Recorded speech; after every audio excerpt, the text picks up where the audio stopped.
Assalamualaikum warahmatullahi wabarakatuh. Alhamdulillahirabbil alamin alladzi anzala sakinata fi qulubil mu'minina liyazdadu imanan ma'a imanihim. Asyhadu an la ilaha illallah wahdahu la syarika lahu wa asyhadu anna Muhammadan abduhu wa rasuluh. Allahumma shalli ala Muhammadin wa ala alihi wa ashabihi ajma'in. Amma ba'd. Qala Allah ta'ala fi kitabil karim, a'udzu billahi minasyaitonir rajim. Ya ayyuhalladzina amanu kutiba alaikumus shiyam kama kutiba 'alal ladzina min qablikum la'allakum tattaqun. Shadaqallahul azim. Apa kabar saudara-saudara sekalian? Semoga Allah Subhanahu wa taala senantiasa melimpahi kita kebahagiaan, ketenteraman, keindahan di dalam ibadah kita kepada Allah Subhanahu wa taala. Dan semoga Allah membimbing kita berada di dalam naungan cinta dan keridhaannya. Bersyukur yang sangat dalam kepada Allah Subhanahu wa taala karena kita telah berada di bulan yang mulia. Saudaraku sekalian, di bulan Ramadan Allah telah mewajibkan kepada kita untuk saum di bulan Ramadan ini. Dalam kondisi apapun, dalam kondisi social distancing, physical distancing ini, kita tentu saja kita bisa memaknai lebih dalam bahwa sesungguhnya ibadah yang kita lakukan pada bulan mulia ini, di tahun ini barangkali berbeda dengan tahun-tahun sebelumnya, karena kita berada di dalam ujian Allah Subhanahu wa taala. Kita harus bersabar di dalam kondisi apapun. Saudaraku sekalian, kewajiban saum di bulan Ramadan ini sebenarnya juga telah diwajibkan oleh Allah Subhanahu wa taala yang maha membuat aturan untuk hamba-hambanya yang beriman kepada umat-umat sebelumnya. La'allakum tattaqun, agar kamu sekalian menjadi orang-orang yang taat, yang tunduk, yang bertakwa kepada Allah Subhanahu wa taala. Dan kemudian Allah yang Maha Mulia menurunkan kitab yang mulia, dibawa oleh malaikat yang mulia, di bulan yang mulia, diturunkan kepada manusia yang mulia, yakni Nabiullah Muhammad sallallahu alaihi wasallam, sebagai panduan di dalam kehidupan seorang hamba, seorang manusia yang beriman kepada Allah Subhanahu wa taala. Syahrul Ramadan alladzi unzila fihi al-Qur'an. Pada bulan Ramadan yang padanya di bulan Ramadan itu diturunkan Al-Qur'an. Hudal linnas, fungsinya adalah sebagai petunjuk bagi manusia. Dan untuk menggunakan petunjuk itu tentu saja kita membutuhkan bayan. Ya, hudal linnas wa bayyinatin minal huda. Memberikan penjelasan dari petunjuk itu. Wal furqan, yang dengan Al-Qur'an itu manusia bisa membedakan mana yang hak untuk kemudian dilaksanakan di dalam kehidupannya, dan kemudian mana-mana perbuatan yang dilarang oleh Allah Subhanahu wa taala untuk kita tinggalkan.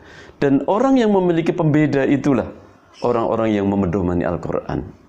Saudaraku sekalian, Al-Qur'an dengan membacanya saja kita adalah merupakan bagian dari ketaatan dan ibadah kita kepada Allah Subhanahu wa taala. Dan tentu saja kita punya kewajiban untuk mengimaninya, bahwa Al-Quran adalah firman Allah Subhanahu wa ta'ala.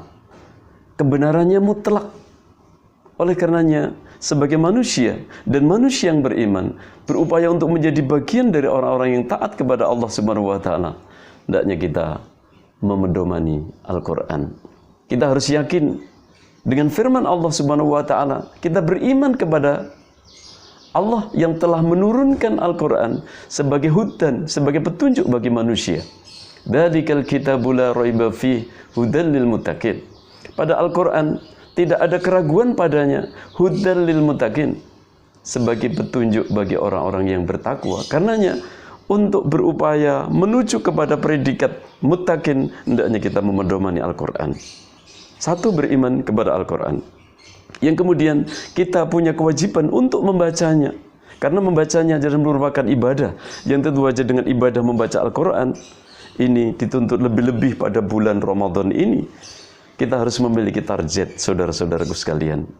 Kalau di hari-hari yang biasa kita membaca Al-Quran, one day one juz, satu hari satu juz. Di bulan Ramadan ini semestinya kita punya target yang lebih, membacanya dalam jumlah yang lebih banyak. Tentu saja semakin banyak interaksi kita kepada Allah, kepada Al-Quran, kita berinteraksi kepada Allah Subhanahu wa Ta'ala dengan membacanya. Al-Quran ini adalah surat cinta Allah kepada hamba-hambanya. Oleh karenanya, interaksi kita kepada Al-Quran, kita berarti telah membaca surat-surat cinta Allah Subhanahu wa Ta'ala kepada kita, untuk menunjukkan bahwa kita juga cinta kepada Allah, yakni dengan kita taat kepadanya. Membaca Al-Quran walaupun barangkali masih terbata-bata, tentu saja kita harus senantiasa berupaya untuk terus-menerus secara istimrar berupaya untuk mendekat, lebih banyak. Di dalam kondisi social distancing, kita membatasi untuk berhubungan sosial dengan yang lain, tetapi kita bisa berdekat-dekat dengan Al-Quran bersama dengan keluarga kita. Kita bisa mengecek bagaimana bacaan Al-Quran yang dilakukan oleh istri, oleh anak-anak kita, agar perkembangannya bisa kita lebih pantau. Tentu saja orang-orang beriman adalah orang-orang yang senantiasa berupaya untuk berinteraksi dengan Al-Quran. Dan Al-Quran dijadikan sebagai pedoman kehidupannya. Harus meyakin bahwa tidak ada ruginya untuk kita berinteraksi dengan Al-Quran. Karena orang yang terbaik adalah orang yang belajar dan kemudian mengajarkan Al-Quran. Khairukum man ta'allama al-Quran wa 'allamah. Gitu. Jadi yang terbaik di antara kamu adalah yang belajar dan kemudian mengajarkan Al-Quran.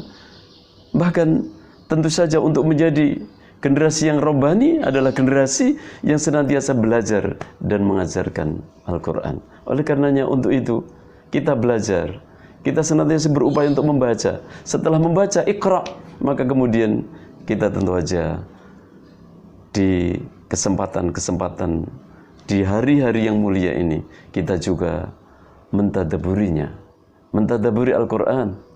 Kita memahami bagaimana Al-Quran itu diturunkan, konteksnya, tekstualnya sudah kita baca, dan kemudian konteksnya juga kita fahami, yang dengan demikian akan lebih mudah bagi kita untuk dibimbing oleh Allah Subhanahu wa Ta'ala dengan panduan kehidupan, yakni Al-Quran. Mengimani, membaca, mentadaburi, dan kemudian kita mengamalkan di dalam kehidupan kita. Al-Quran itu akan datang kepada kita, kepada orang-orang yang mengakrabinya di hari kiamat, memberikan syafaat di saat kita sangat membutuhkan pertolongan, di mana tidak ada pertolongan selain dari pertolongan Allah Subhanahu wa Ta'ala. Semoga kita senantiasa berakrab-akrab dengan Al-Quran. Subhanakallahumma wa bihamdik, asyhadu an la ilaha illa anta, astaghfiruka wa atubu ilaik. Walafu minkum. Assalamualaikum warahmatullahi wabarakatuh.